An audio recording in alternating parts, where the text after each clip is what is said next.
é a noite 3 de Residência Massacre. O que falar sobre essa noite? Bom, a noite 1 foi o pontapé inicial, basicamente mostrando o que podia ser feito com a mecânica de relógio que o FNAF tinha. A noite 2 expandiu isso ainda mais, trazendo novas mecânicas, novas entidades, novos perigos e, obviamente, novos itens. Então a noite 3 teria que ser algo inovador também. E os caras foram ousados, eles fizeram algo completamente diferente da noite 1 e 2. Mas será que isso se encaixou bem? Vamos lá. Diferente da noite 1 e 2, eu não consegui encontrar nada sobre a história do jogo. Então, eu vou ter que me virar aqui com o que tá no próprio jogo. Pelo que dá pra ver, deu algum BO no carro e o nosso personagem desmaiou. Tanto que o Worker tava esperando a gente acordar. Quando a gente fala com ele, ele fala que ele acabou encontrando o chalé e fala pra gente explorar. Então, depois de pegarmos a chave do chalé que tava super bem escondida, a gente acaba vendo que nós temos uma 12. Sim, uma 12. Agora sim essas entidades estão fundidas na nossa mão. Bom, depois da gente sair do chalé pegando os itens, a gente acaba explorando ainda mais a área, procurando gasolina para que a gente possa consertar o carro e ir embora. Isso depois da gente se preparar para a noite. E nisso a gente acaba descobrindo que a gente vai enfrentar um urso. Pois é, um urso. De mutantes a gente está enfrentando um urso. Evolução, guys, evolução. Pois bem, depois da gente pegar a gasolina e voltar pro chalé pra gente se preparar pra noite, algo acaba acontecendo.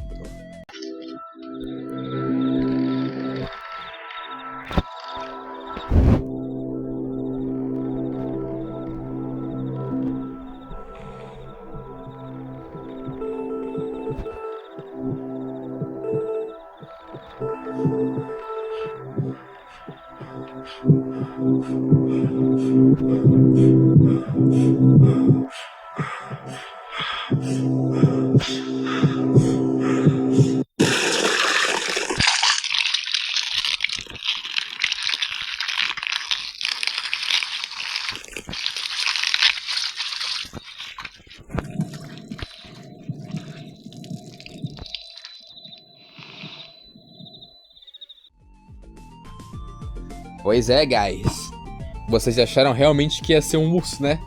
Pois é, mano, fomos enganados. Eu gostei pra caralho desse plot twist. Quando eu joguei pela primeira vez, eu genuinamente fui enganado. Eu fiquei estranhando, como assim vai ser um urso? Pois bem, aqui na verdade se mostra o verdadeiro inimigo nessa noite. O próprio Worker, que estava infectado desde o fim da noite 2, onde aparece aquela poça embaixo do carro. Inclusive, o jogo já te dá umas dicas que o Worker vai ser seu inimigo nessa noite. Como por exemplo, se você prestar atenção por onde o Worker anda, você vai perceber que o Worker tá tossindo sangue. O mesmo sangue que aparece na cadeira quando a gente vai falar com ele. E logo após você pegar as gasolinas, você vai perceber que o Worker sumiu. Isso indica que ele tá naquela sala já sendo infectado.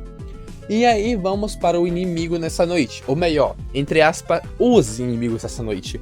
Porque aqui você enfrenta duas partes do Worker, a cabeça e o corpo, o resto do corpo.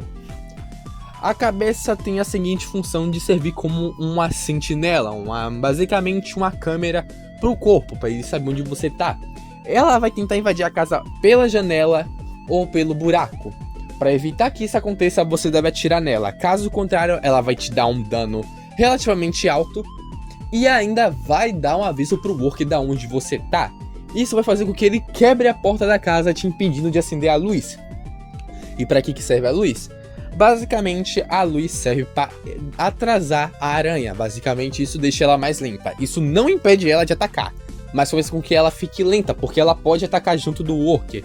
Então, para impedir que os dois ataquem em sincronia, você deve usar a luz para basicamente retardar o efeito da aranha. Inclusive, se você ficar olhando muito tempo pra aranha, ela ainda vai chamar o Worker. Ela não vai te bater, mas ela vai chamar o Worker pra casa pra que ele quebre a porta e você não possa fazer muita coisa contra ela. Pois é uma mecânica minimamente interessante. Eu achei bem interessante essa mecânica. Mas ainda tem o corpo. Que antes de falar sobre esse corpo, eu tenho que falar sobre o design desse bicho. Eu gosto pra caralho do design dele. A boca dele estando no próprio corpo. E o fato que ele usa a cabeça como se fosse uma espécie de câmera. Eu achei isso muito foda. Mas ok, antes que eu me perca no que eu tava falando, o corpo basicamente é o seu maior inimigo aqui. Ele te mata hit kill diferente da aranha. E basicamente ele vai andar pelo mapa todo te procurando. Diferente do Larry da noite 1 e um pouco semelhante ao Larry da noite 2, ele vai te procurar. Só que diferente do Larry da noite 2, ele não sabe totalmente aonde você tá. Porque o da noite 2, apesar de ele te procurar, ele ainda te seguia. Basicamente, se você fosse pra um lugar, ele ia junto. Ele não gritava, ele não corria, mas ele praticamente sabe onde você tá, apesar de ao mesmo tempo não saber.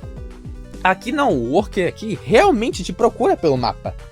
Tudo bem que ele ainda anda perto de você, mas ele vai bem mais longe em comparação ao Léo. Ele realmente te procura e até mesmo é capaz que ele entre em casas que você não entrou te procurando, pra você ter uma noção. Isso aconteceu algumas vezes na gameplay e em algumas gameplays passadas também, onde eu tava olhando na câmera, ele entrava na casa que eu não tava pra me procurar. Eu achei isso foda, eu não sei se foi algo adicionado numa atualização, mas eu achei isso foda. Porém, como eu posso explicar? Tem um jeito de você se defender do Worker, que é atirando nele. Isso vai deixar ele stunado, mas ele se adapta a essas balas. Quanto mais você atira no Worker, menos tempo de stun ele leva até que ele fique imune e não toma mais stun. Então você basicamente tem que atirar nele com moderação. Sua arma é seu melhor mecanismo de defesa nessa noite. Não só isso, mas você também tem as cabanas, que basicamente são sua fonte segura praticamente. Nas cabanas é onde o Worker raramente entra. Pode acontecer de ele entrar, mas é bem raro. Por exemplo, essa situação que eu falei, que ele estava entrando na casa para me procurar. Mas nunca acontece do Worker entrar numa casa que você tá sem que a aranha ataque primeiro. Então você pode basicamente ficar seguro. Só fica longe de algum buraco ou uma janela quebrada, porque aí ele consegue te ver, mesmo com você estando dentro da casa.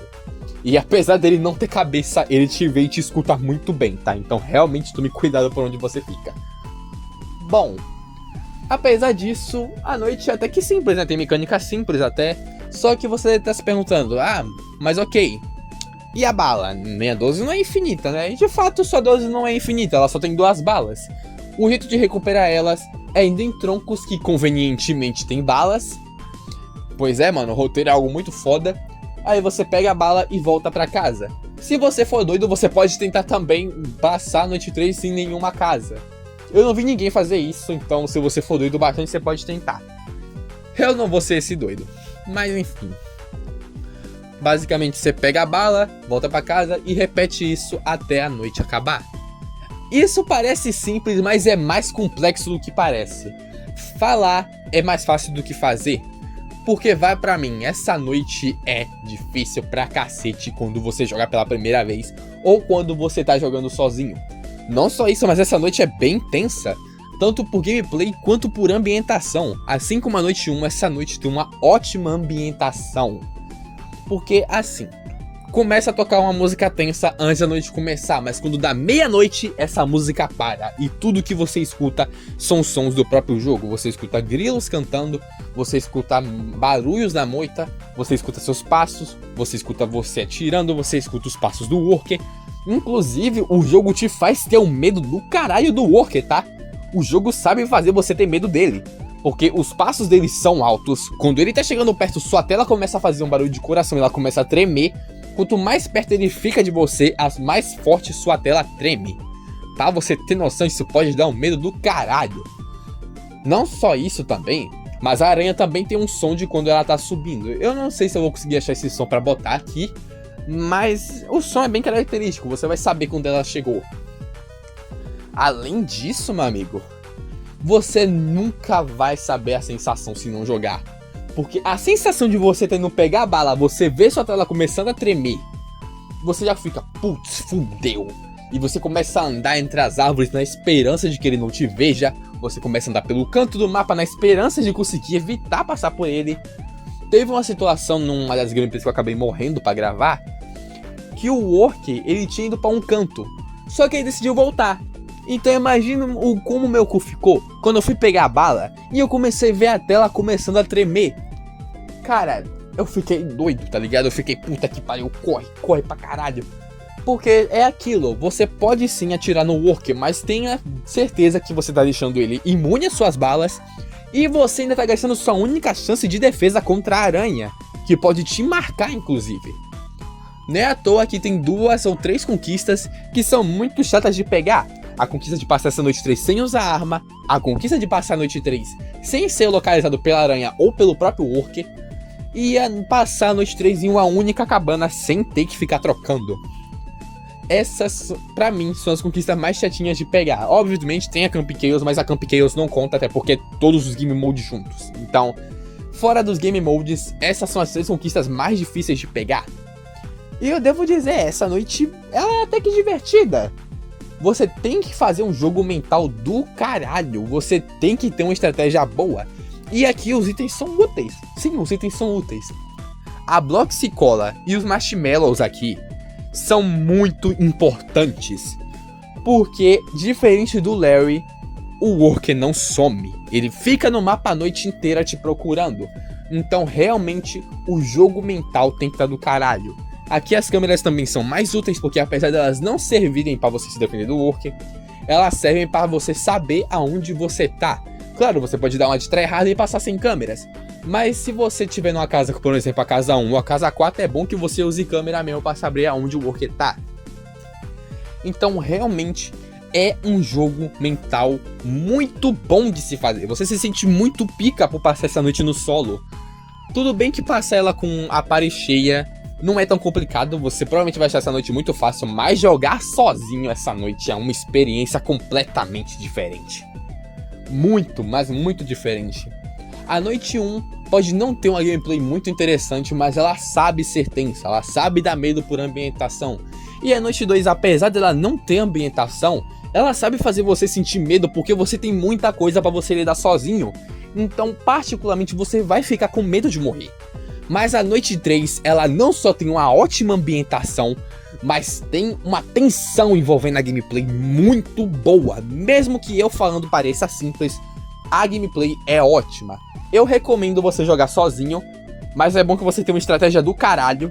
Eu também recomendo você jogar com amigos, vai ser bem menos difícil em comparação. Talvez com 2 pessoas seja mais difícil, mas com 3 ou 4 pessoas a dificuldade é bem mais abaixada devido à quantia e devido à quantidade de pessoas pro Worker pegar. Mas, ao contrário do que você esteja pensando, não dá pra ficar 4 pessoas em uma casa, só dá pra ficar no máximo 2, então fica 2 numa casa e 2 na outra. Então, apesar de ser mais fácil, tem um pouco mais de estratégia envolvida também. E é isso que faz essa noite ser boa. Muito boa, na real. Eu gostei pra caralho da ambientação, gostei pra caralho da gameplay, mas tem lados negativos, e um deles é que o mapa do jogo é uma bosta. Não pelo design e level design serem ruins, mas sim por ter muita parede invisível. É muito fácil você acabar se perdendo porque você bateu na parede invisível e aí você não sabe como voltar. Ou até sabe, mas fica com medo de voltar por causa do Worker. Então, cara, eu sei lá, velho, podia ter feito alguma maneira diferente aí de você não sair dos limites do mapa. Porque assim, a intenção ficou clara, é pra você não sair do mapa pra não ir muito longe, pra não abusar disso. Ok, isso é entendível. Mas não tinha nenhum jeito melhor de você pôr esse limite? Porque já aconteceu muito de eu morrer por causa dessa parede invisível. Inclusive, esse é o motivo dessa ser a minha noite menos favorita. Por causa dessas paredes invisíveis que ferram toda a run. Simplesmente é muito fácil você morrer por estar na parede invisível. Porque apesar de dia você ter uma visão em terceira pessoa, de noite você está em primeira pessoa. Então é muito fácil você se bater na parede e ficar perdido pelo mapa. Isso aconteceu algumas vezes nessa gameplay que tá gravada aí, que tá mostrando pra vocês. Mas eu consegui passar, tá? Eu consegui passar. Então, pelo menos isso, guys. Pelo menos isso. Bom, é só isso que eu tenho a dizer? Bem, sim. Eu recomendo você jogar essa noite? Sim, também. Essa noite é muito boa, tem uma ambientação ótima. Recomendo você jogar sozinho e com amigos, porque a experiência é bem diferente.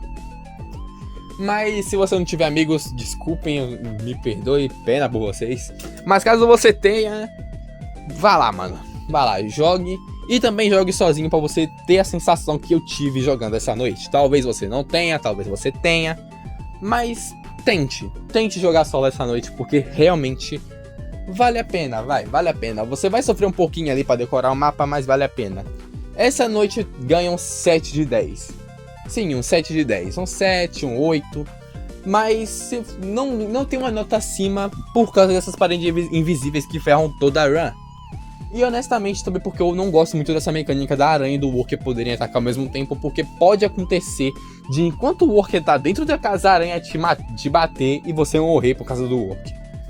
Isso é algo que eu não gostei tanto, mas eu consegui entender um pouco da mecânica, eu entendi o motivo de ser assim.